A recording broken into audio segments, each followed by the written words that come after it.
કથા રે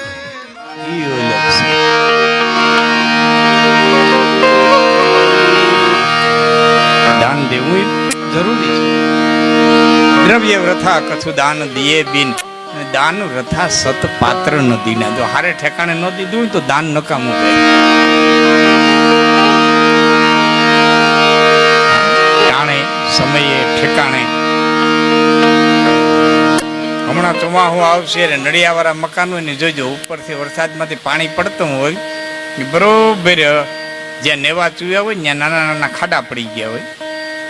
વરસાદ બંધ રહી જાય એટલે ઉપરથી પાણીનું ટીપું આવે, જેવું ખાડામાં પડે ને પટને બાયણે કાઢી મૂકે, જેવું આવે ને પટને બાયણે કાઢી મૂકે. શું કરવા? મોડા મોડા આવ્યા, હવે નાઈટના ફેરાનો રહી રહીને આવ્યા.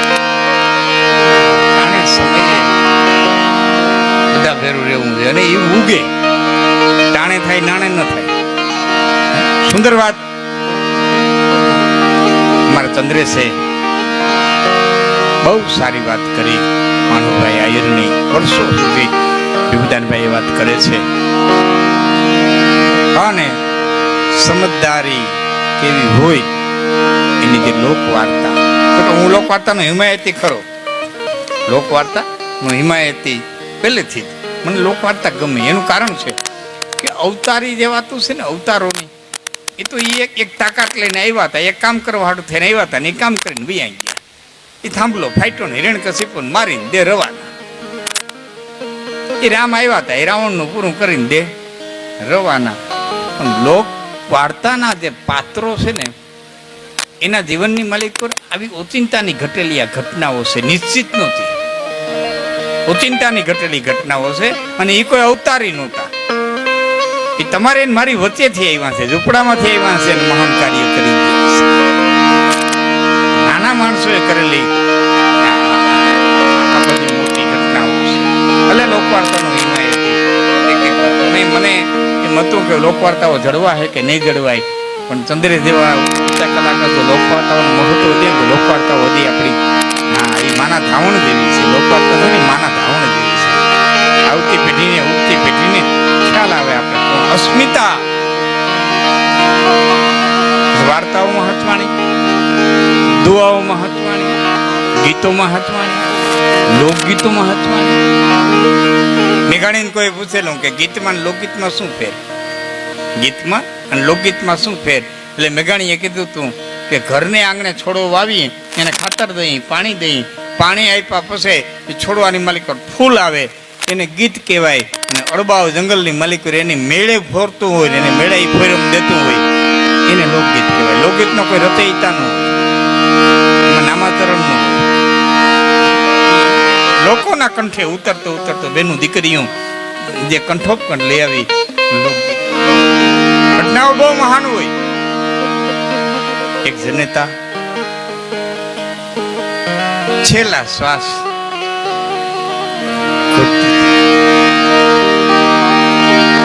પાડોશી દીકરી આવીને કીધું મારી તારો કેમ જીવ નથી જાતો?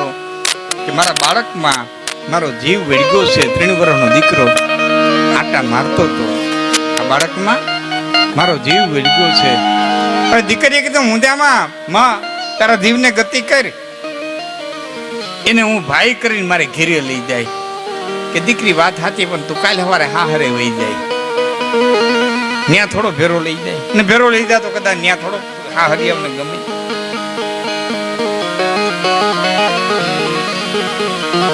તો માં તારા જીવને ગતિ કેમ થાય? કે તારા જેવડો હોત અને લગ્ન કરી દીધા હોત ને તેને ઘરનું માણા હોત ને તો એને હાચવત અને હું હૈખે મરી હગત. અને તેથી 18 વર્ષની આ દેશની બાઈ દીકરી એમ કીધું તું કે માં તારા આત્માને ગતિ કર, આજથી હું આને પતિ તરીકે ધારણ કરું છું. જેથી 18 વર્ષનો થાય, 20 વર્ષનો થાય, 21 વર્ષનો થાય, તેથી હું આની લગ્ન કરી લે. અને એ કાંખમાં તેણી પાણી ભરવા જાય, કાંખમાં તેણી મૂલ કરવા જાય. અને એ વખતે નીકળી હોય અને કોઈ જુવાનડા આડા ફરી અને એ દીકરીને એમ કહેતા કે તો ગોરી રે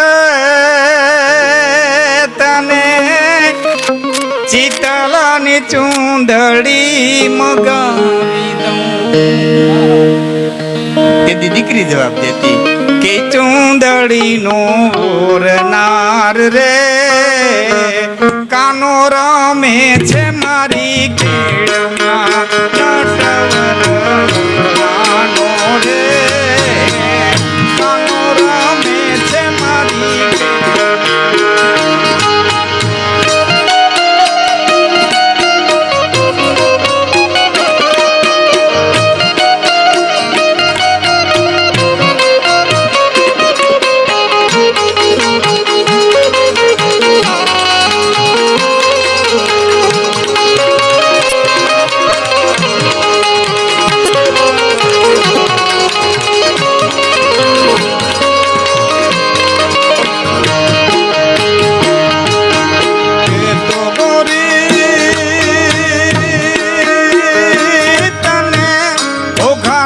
ઘોડલા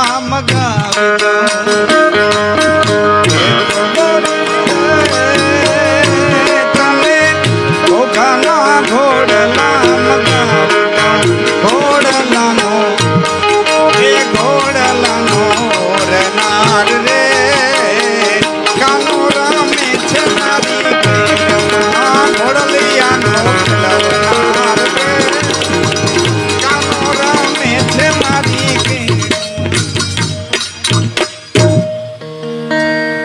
ચિત્તલની ચૂંદડી મગાવી લો બોલતો હતો ને તે મને વચ્ચે વાત મનમાં યાદ આવ્યું. આમાં છે ને બોલતા હોય ને માલિકોથી બીજું આવતું હોય. હા એ પણ તૈયારી કરતું હોય અને મજા આવે ને એટલે તૈયારી કરતું નકર અંદર ગોટે છીડ્યા હોય માલિકો ગોટે છીડ્યા હોય. એક જૂનો દુઓ છે ચિત્તલ નામ આવ્યું ને આવ્યો આ બધા પાસે પાસે ગામ છે બહુ જૂનો દુઓ છે કે ચિત્તલમાં ન દેવી દીકરી શેઢુભરમાં ન દેવો ઢાંઢો અમરેલી ન વરાવો દીકરો ભલે રહી જાય વાંઠો. હવે જૂનો દુઓ છે ચિત્તલમાં ન દેવી દીકરી શું કરવા ચિત્તલની સીમ છે ને બહુ સેટી છે. સવારનું હીરામણ દેવા જાય ને તો બપોરાનું ટાણું થઈ જાય ને બપોરાનું લઈને જાય ને તો હાનનું ટાણું થઈ જાય એટલે દીકરી એમાં ને એમાં એટલા પલાની સીમ છે એટલે કીધું ચિત્તલમાં ન દેવી દીકરી શેઢુભારમાં ન દેવો ઢાંઢો એને પાસે આવ્યું કે શેઢુભારમાં ઢાંઢો ન બળદ ન દે શું કરા શેઢુભારના કરા ભાઈ તળ છે ને એ બહુ ઊંડા છે ઢાંઢો દીધો ગમે એવો દીધો હોય ને એને કો હાંકી હાંકીને પગ તરવાય આ તો ઈદમાના જોવો છે કો હાંકી હાંકીને પગ તરવાઈ જાય એટલે કે શેઢુભારમાં ન દેવો ઢાંઢો અમરેલી ન વરાવો દીકરો. શું કરો અમરેલી છે ને ગાયકવાડ સરકાર નીચે હતું અને ગાયકવાડનો નિયમ હતો કે દરેક દીકરી ભણેલી હોવી જોઈએ. ગોંડલ બાપુનો નિયમ હતો ને કોણ ને હું છે ને ઠીક પાટ વાળા છે ગાયકવાડ સરકારમાં એટલે દીકરી ભણેલી હોય ને આપણે કારાક સરખું વાળે માર્યા હતા. દીકરી ભણેલી હોય ને વરાજો અભણ હોય બહુ હાલે નહીં એટલે કીધું અમરેલી વરાવો દીકરો ભલે રહી જાય.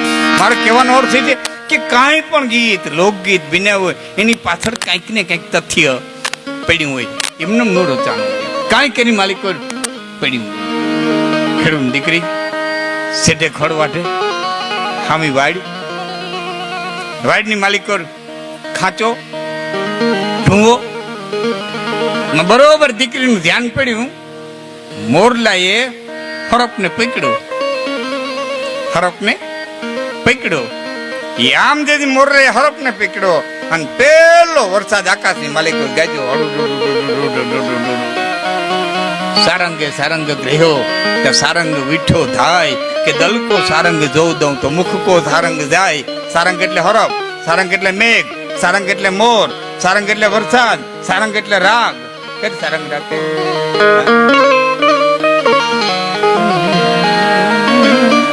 સારંગ એટલે રાગ. સારંગે સારંગ ગ્રહ્યો મોરરાએ હરપ ને પકડ્યો તો સારંગ વીઠો થાય. વરસાદ ગાઈ દો દલકો સારંગ જો દઉં મોરલો કે જો હું દિલેથી સારંગ રાગ ગાઉં તો મુખકો સારંગ જાય તો હરપ વયો જાય અને કા હરક ખીજમાં બટકું ભરે તો મોરલાનું મૃત્યુ થાય. નો બોલે તો પેલો મેઘ વયો જાય. મેઘ પેલો ગાજે મોરલો બોલે ને ધયું ફટી જાય. આવી વિટંબડામાં છેલ્લે મોરલાથી રહેવાનું નહીં અને ભેં કરી અને સારંગ રાગથી મોરલાએ જ્યારે અવાજ દીધો, મોઢામાંથી હરખ છૂટી ગયો, મોરને બટકું ભર્યું, મોર ડોકી નાખી ગયો. આ દ્રશ્ય ખડ વાટતી વાટતી ગામડાની દીકરી જોતી હતી અને એના હૈયામાંથી શબ્દો નીકળી ગયા. જનાવર જીવતા ચાલ્યા રે મોર કા બોલ્યો. આ જનાવર જીવતા ચાલ્યા રે મોર કા બોલ્યો. મારે ટોડલ બેઠો રે મોર કા બોલ્યો. મારા હૈડારો હાર મારા ધનડા લે રે જાય. જનાવર જીવતા ચાલ્યા રે મોર કા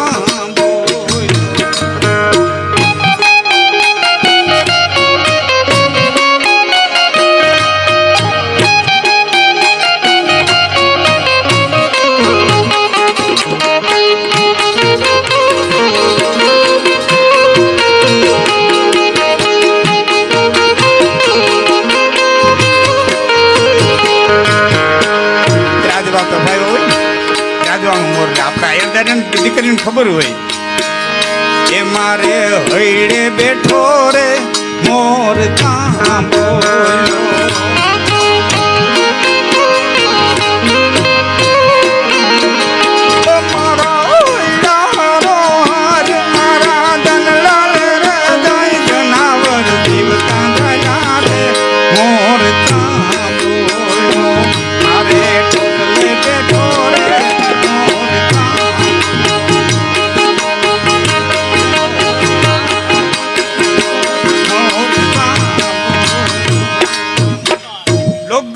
અંદર કથાઓ છુપાયેલી છે, લોકગીતોની માલિકો ઉપમાઓ છુપાયેલી છે. લોકગીતોની માલિકો હું તો ત્યાં સુધી કહું કે ભાગવત જેવા ગ્રંથો છુપાયેલા છે. મારે ભાઈની એને થોડા ગીતોની આનંદ કરવો છે. એના ગળાની માલિકો જે ખટક પડે છે એની જે મજા છે થોડી લેવી છે. એનું આ બંધારણ બાંધ્યું છે. અને જેવો જેવો પ્રદેશ હોય, જેવા જેવા ધંધા હોય એ પ્રમાણેના ગીતો થાય. ટૂંકો પ્રદેશ હોય ને તો ગીત લબુકિયા લબુકિયા હોય. સમજ્યું? બાકી કચ્છના રણના પલા કાપવા હોય, પૂનમની રાતું લીધી હોય, અને રાજસ્થાનના રણના પલા કાપવા હોય, હાંઠિયાના ગાવ અને એ કાપવા હોય ને પછી એમાં ઝીણા ઝીણા લોકગીત હોય તો તરત પૂરા થઈ જાય. એટલે એના લાગે લાંબા હોય, એના ઢાળે લાંબા હોય, તઈ પલા કપાતા હોય. કેવા ઢાળ કે ઊંચી રે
મારા રે એમ લાખમાં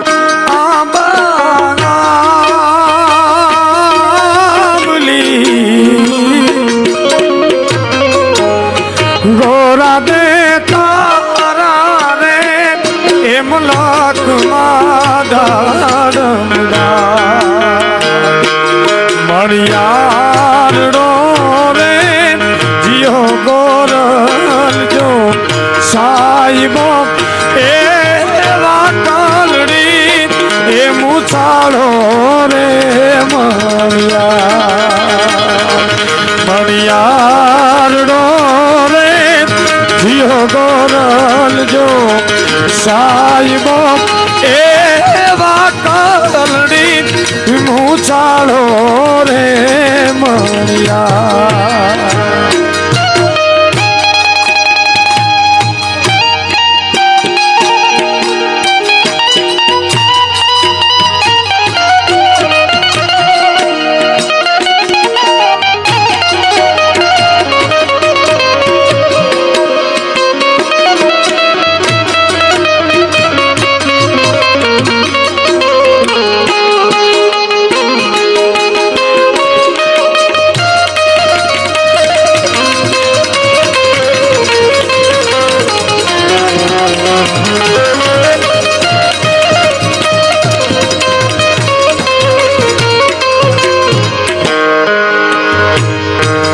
જોવે છે રાજસ્થાની હેડતી ઉડે જોવે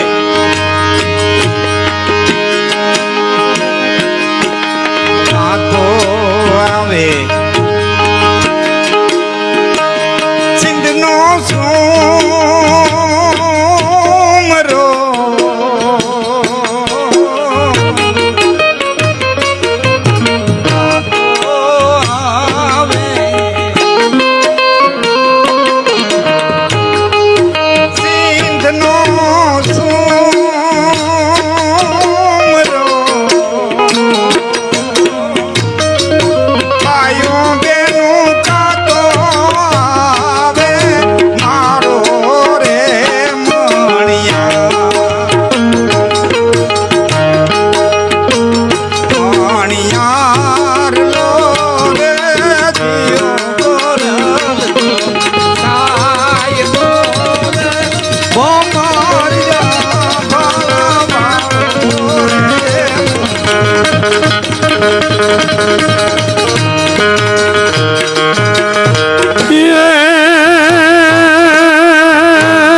મેલી રે નો દારા તું ગાય છો મેલી રે આખડિયું માખણ કેલી વડા મણ કરને વેલી બાજ્યો માણું કોઈ નહીં મેલી રે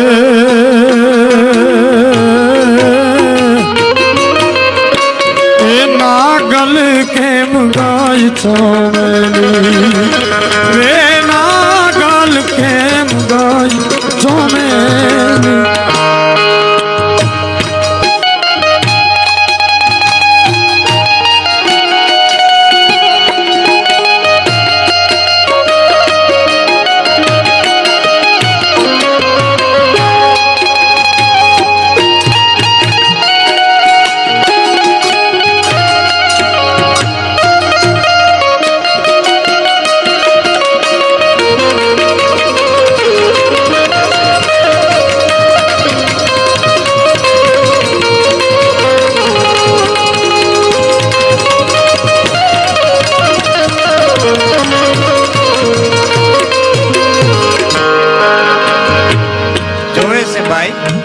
ક્યાં જોવે છે બધામાં ઝીણું ઝીણું હોય ક્યાં જોવે છે આજ રે જો ધાડા ગઢને માર દે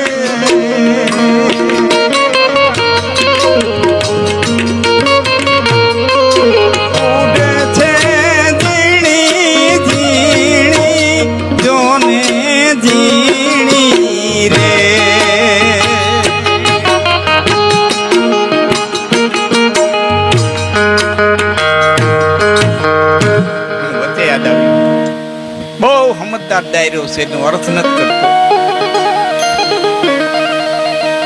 કોઈ આંટો દેવા આવ્યા, કોઈ આંટો દેવા આવ્યા. ભત્રીજાને ખબર પડી કોઈ આવ્યા એટલે હળી કાઢી. ભત્રીજાએ હળી કાઢી અને ફૂઈએ ફળિયામાં ભત્રીજાને તેડી લીધો. ભત્રીજાને તેડી લીધો અને પછી ફૂઈ બોલ્યા કે ભાઈની એ વાવેલ તું બળી મારા વીરની વાવેલ તું.